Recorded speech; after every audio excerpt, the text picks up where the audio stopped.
Hi, welcome in Amsterdam.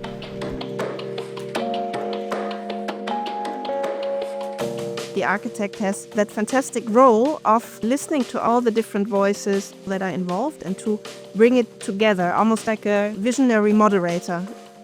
I don't think it's always about harmony. The matter of fact that there are different opinions, that actually is what makes it strong, where you can create resistance and sharpen and shape the outcome in a much better way. Big part of me obviously is my work at UN Studio, where I've been for 15 years now and which has greatly shaped me, and where I had the privilege to work on amazing projects like for Frankfurt, which is a huge project which taught me through its complexity about leadership, about importance also of keeping the big picture in your mind.